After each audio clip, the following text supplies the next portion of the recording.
Hey, it's Tiffin. It's Thursday, December 19th, and we're just 2 days away from the winter solstice, uh, which is a day I look forward to every December. It marks the sun moving into the sign of Capricorn, marks the longest night, the shortest day here in the Northern Hemisphere, and is that signal that gradually each day will get lighter and lighter. We'll have more and more sunlight. And that is the thing I feel most celebratory about this time of year is that return of hope and the sun and the light.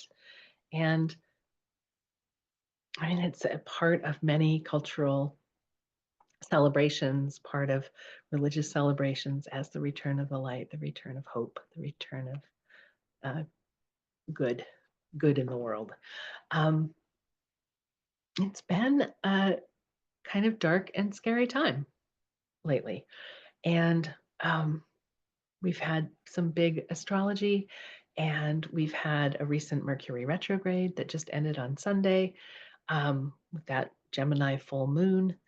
I haven't been sleeping well this week with the full moon energies and a lot of um, really amplified mental stuff. And so that's partly due to the astrology. Mercury's in Sagittarius, which is big picture thinking, passionate beliefs, big big thoughts.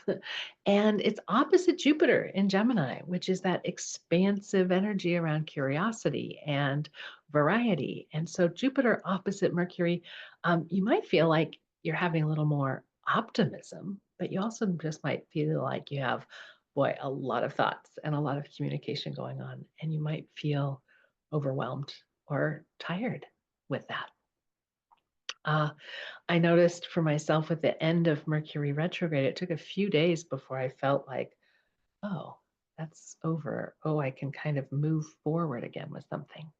Um, I was very late in writing any kind of Christmas cards or sending any greetings to folks. Usually I do that right after Thanksgiving, and this year it was more connected for me to the Mercury cycle and like where things got. And it seems to be that I'm not alone in that. Um, what do I want to offer you about the winter solstice? This is going to be a shift in energy from the sun in Sagittarius, which is that fire, the Jupiter ruled sign of expansion, wisdom, learning, uh, belief, and faith, into Capricorn, the more steady, practical. How are we going to build the foundations to support those big dreams and those big beliefs? And um, each of the fire signs, Aries, Leo, and Sagittarius, are followed by an earth sign. Aries is followed by Taurus, Leo is followed by Virgo, and Sagittarius is followed by Capricorn. So there's always out of the fire into the earth, from the big passionate dreams and inspiration and creative uh, notions to the material realm and the practical. How are we going to do this? How are we going to make it? How are we going to, uh, you know, make it manifest, make it real?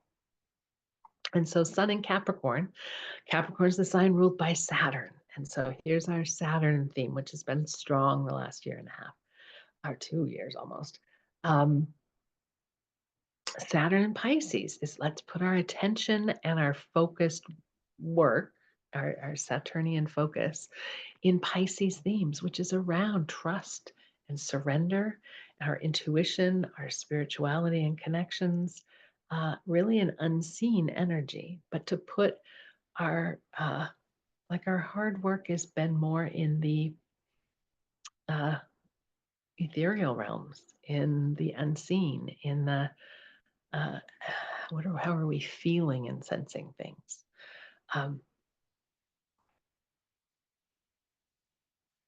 so it's a really good time of year, this Capricorn season in particular, to feel yourself getting grounded energetically, to tune in to your intuition and your emotions, and to take really good care of yourself in those energetic ways.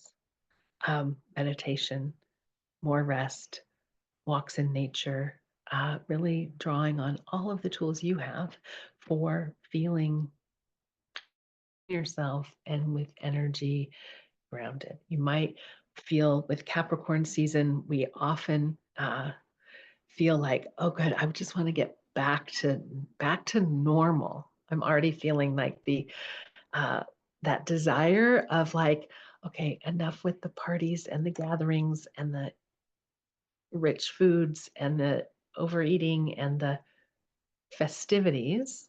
And we're not done with it yet, quite yet, but uh, I'm going to be ready for settling in with that Capricorn energy, which is about back to basics, build the foundation. Am I, eating my vegetables and getting exercise regularly? Am I sleeping?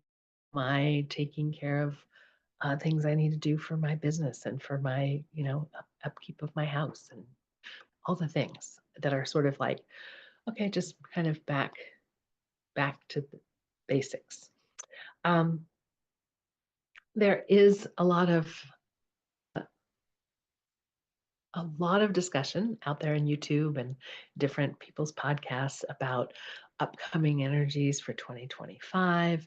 Many of the planets will be changing signs, some of the slower moving outer planets changing signs in the coming year, uh, big shifts that we can anticipate.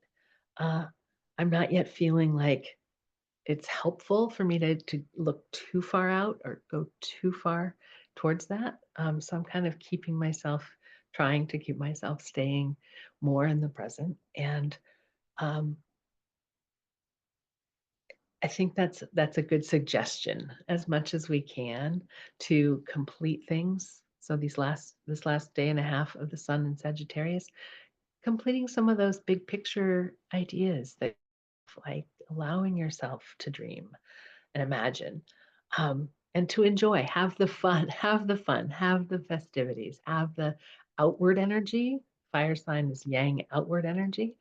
And then with the solstice, it's the return to the light, but it's also that embracing that earth sign Capricorn, which is slow and steady and practical, tenacious, building upon something. Uh, and whatever holidays you celebrate this time of year, still enjoying that, but also knowing like, yeah, this is a foundation. These celebrations, this time with family and friends can be building blocks in those relationships and in our communities and it is a good time to get together with people and to um, build upon, nurture, feed those relationships. Um,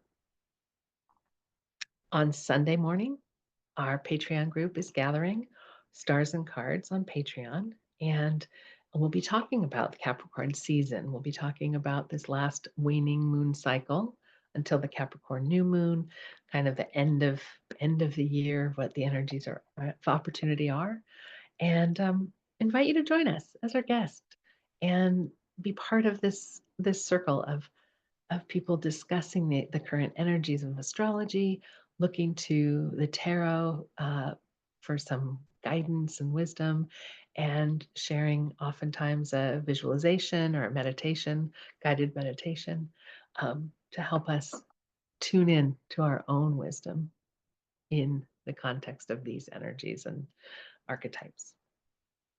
I will put a link to sign up so you can get the Zoom link to join us on Sunday, 10 to 11:30 a.m. Pacific time. If you'd like, we meet on Zoom. No, it's a busy time of year, but it might be a grounding and calming and nourishing hour and a half to spend in small group community.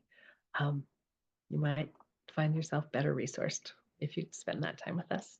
And it would be nice to see you and engage at this time of the year. So wishing you happy holidays, wishing you healthy, relaxed, careful time. Wanting that for myself and wanting it for all of you. Okay. May the holidays bring you peace and joy and light and love and all the things that are possible for us, even in the chaos and overwhelm of our current world. Okay. Be well, and I'll talk with you again soon. Bye.